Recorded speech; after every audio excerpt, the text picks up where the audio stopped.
Hey, what's good, everyone? Thanks for tuning in to our Alan Wake Remastered review. If you want to see more content like this, hit those like and subscribe buttons. Timestamps for each section of the review are in the description below. Now, let's get started.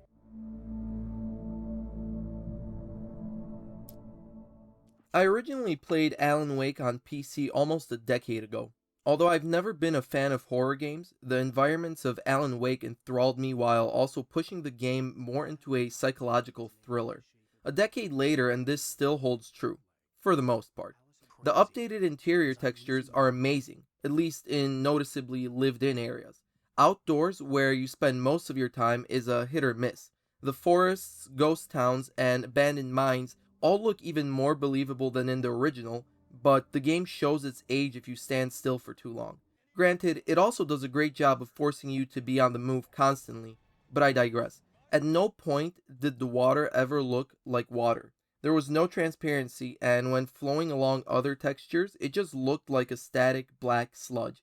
I understand that may have something to do with the story, but it comes off as lazy, seeing as the water is never directly threatening in any way. The rock textures similarly resemble a paper bag, along the outer edges of the levels as well as underground. In other words, more work has been put into the areas meant to be visited, and much less into those simply meant as a border for the levels. The interior areas, on the other hand, look as though they're from a current gen game. In fact, they look so polished that I'm confident in saying that this was a conscious effort on Remedy's part to make players gravitate towards the usually safe interior spaces within the world. Every single texture is distinct and makes the town feel real and alive, and that's calming in an unnerving universe. Taking both distinct environments into account, the game stylistically resembles the universe of Stranger Things and folklore. Despite the negatives, the updated textures deserve an 8 out of 10.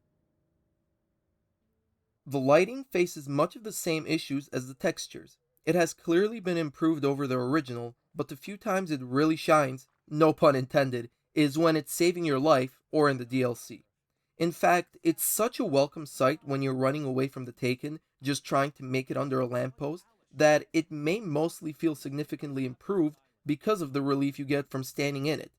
It also looks especially realistic when you see the aura of the many neon lights around the town shops and signs. In the DLC, both of which come with the remaster, the lighting is particularly well used. It brightens the environments much more than in the main game, while also creating a more vibrant yet gloomy atmosphere. On the other hand, there's significant glitching as well when it comes to your entire field of view randomly dimming depending on what your flashlight is shining on. I'm not sure if this is a byproduct of Remedy's game engine, but I ran into similar issues playing Control last year. It's not a significant issue, but it can be near game breaking in very specific conditions.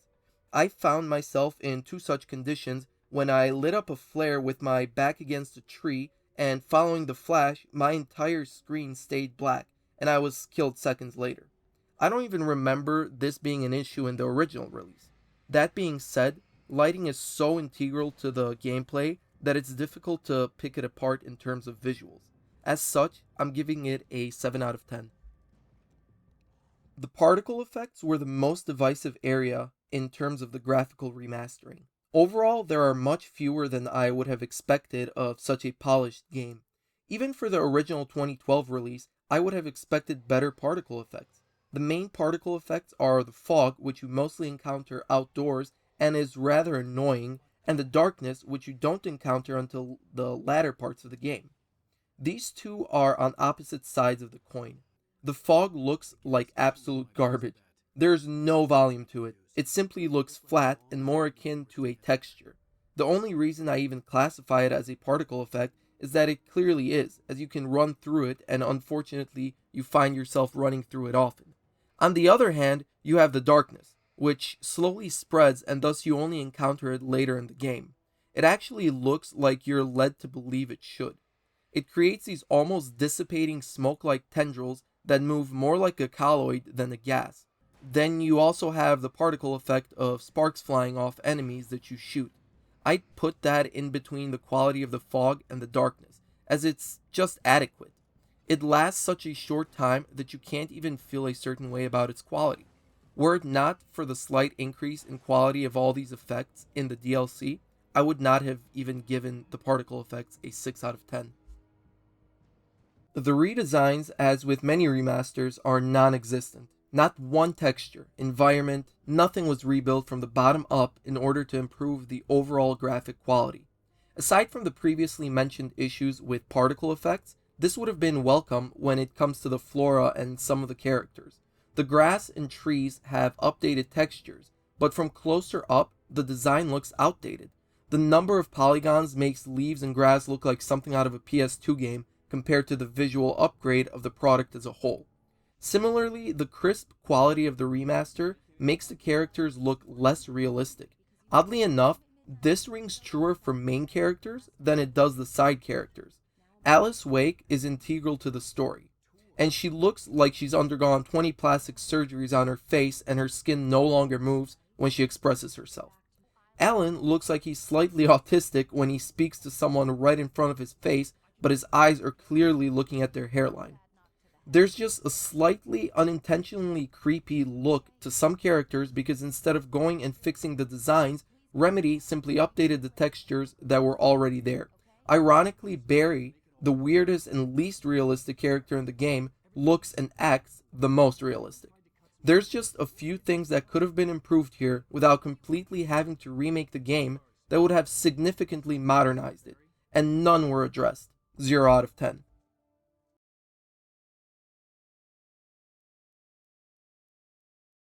Every remaster should do just as much to entice new players to check out the IP as it does to reward returning fans for their years of investment into the property. This one does a great job for both groups of players, but falls short in one very important way. You do not get American Nightmare with the remaster. In reality, American Nightmare fell somewhere between standalone game and DLC. It's undeniable, though, that it is canon and as such should have been included, especially since we're likely going to hear Alan Wake 2 getting announced in the near future. American Nightmare combined with the base game and 2 DLCs would have bridged the gap nicely for newcomers to the series and reminded fans of past events before the new game. American Nightmare may be even more relevant given Remedy's propensity to reference past games. On the other hand, I've never seen a remaster go so far in making the game interactive as adding QR codes in-game that when scanned take you to audio clips on YouTube narrated by the in-game protagonist.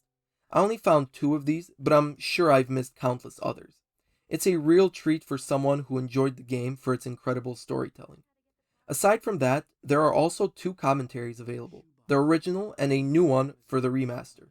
The entire soundtrack also makes an appearance, though it would have been nice if it was separate from the game and available to download as opposed to only being able to play it back from the main menu. Considering this game was not originally available on PlayStation, it's nice that they added trophies as opposed to using some in-game achievement system. Then again, I can't imagine a PlayStation game in 2021 without trophy support. Were it not for leaving out American Nightmare, the new content would be much higher than a 7 out of 10. No effort was made to modernize the controls. Considering Alan Wake first came out for the 360 and then on PC, I was half expecting controls to be fully remappable for the PS controller. Not only are you not able to remap any of the buttons, your choices for the controls are limited to inverting the axes and changing the sensitivity level. They also mapped the run button to L1, which I've never seen in a game before. I considered that maybe it had to do with the fact that you also use L1 to dodge, and it would be awkward to use R3 to dodge while running. But then, why not map the run button to R3 and keep L1 for dodging? You eventually get used to it, but it's awkward and could have been fixed with minimal effort. The controls also feel more on the loose side as with the original. You'll find yourself stopping just short of a cliff you didn't see, but Alan still walks right off it. Another simple modernization of the controls would have been the ability to aim down sight without keeping your flashlight pointed and the battery draining. It's little things that could have been improved, but instead stayed untouched and deserve a 0 out of 10. Similarly, no improvements or fixes were made in any other aspect of the game. Trying to jump over or climb a fence is ridiculously tedious as you glitch through textures. Other characters also glitch through textures, especially walking upstairs. They look like street performers pretending they can walk on air. The areas where you are going through waves of Taken with an NPC or two helping you present AI problems. If you are not shooting, then your partner attacks a random Taken, but the second you start shooting, they focus on the same one as you. This becomes problematic when you're being attacked from multiple angles and defeats the purpose of even having an NPC help you in the first place. The biggest problem I had, though, was how poorly the remaster is optimized for PS4. The original game on PC was 19 gigabytes. The PS4 remaster is almost 60 and crashed on me multiple times. The base game crashed on me twice, but then just the first DLC episode crashed on me a further 2 or 3 times. These shouldn't be issues in a remaster. Language options were also a big issue, and another one I've never ran across in a game before. All the audio was in English, but because my PS4 is set to Polish, all of the in-game text, including subtitles, were in Polish and could not be changed. I appreciate that they actually took the time to have someone translate the game into Polish, but there's no Polish audio option, so why force me to read everything in Polish? Why not at least have the option of switching the game to the original language, English? This is especially frustrating considering you don't always hear every single word spoken, especially by the distorted voices of the Taken, and then find yourself trying to quickly reread the entire text in another language before it disappears to figure out what one word you misheard spoken in English. I don't understand why this is even a feature, let alone why it can't be changed. Finally, there's no way of tracking collectibles across specific chapters, except for the manuscript pages. This is extremely frustrating since if you're like me and missed 14 of the 100 thermoses on your first playthrough, you can be stuck for days going through all the chapters trying to figure out where they are. Improvements deserve a 0 out of 10.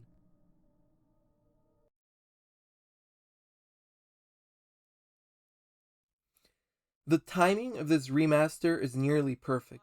We have a possible release window for the next game in the Remedy connected universe, coming as a revelation on the heels of the second Control DLC last year. Although a few years from now is vague, I think the release of the remaster roughly a year after Control AWE, my review of which you can watch here, also acts as a good indicator that within another year we'll have either a release date or more info on the next game. Of course, this is all speculation, but the remaster does add fuel to the fanboy speculatory fire. It also came out at the beginning of October, making it also a perfect game to play just in time for Halloween. The one thing that would have made the timing of this release any better would have been if we had concrete information regarding the next game in the series. As such, a near perfect 9 out of 10 for timing. The cost is always important if you're shelling out money for something that came out a decade ago originally, and in this regard, Alan Wake does not disappoint. At $30, it's still less than half the price of a new game, and roughly what you'd expect to pay for some indie games nowadays. In fact, I just paid $25 for Eastward, my review of which you can check out here, the other week, and despite my mixed review, I enjoyed Alan Wake Remastered a whole lot more. That being said, there's always room to improve on pricing. 8 out of 10. Finally, the value for that $30 you're spending. You're getting both DLCs, which is great. The graphics are updated, despite some of my issues with them. The new content is extremely unique, to the point that I wouldn't be surprised if we saw more such crossover content and bleed into reality extras with remasters in the future. My first playthrough of just the main game on normal took around 20 hours, and that's with me taking some time to look for collectibles, but does not include platinuming the game or playing through both DLCs. There's also so many collectibles that there's plenty of reason to replay the game more than the minimum 2 times required to platinum. All in all, it's more than worth it for first time players and more than a fair price for a AAA masterclass of storytelling, even if it is a subpar product for returning fans. 8 out of 10. Regardless of my final score, I thoroughly enjoyed revisiting this universe. In fact, I felt bad giving it the low score that it received because of how much I loved this game. I had to remind myself that this score isn't a reflection of the game itself, but rather the improvements and changes made to the remaster. If you haven't played this game, you will not be disappointed with the remaster. In fact, I suggest you get it, because this game is truly underrated. But if you have played it, the remaster is simply a nice way to bring that experience to current gen consoles without doing enough to make this anything but mediocre. 5.3 out of 10. Thanks for watching till the end. As always, I appreciate the support, comments, likes, and any feedback I get from you guys. Please keep it coming, and if you like what you see, subscribe. Next week, I'll be dropping my Far Cry 6 review, and I hope to see you all then. Peace!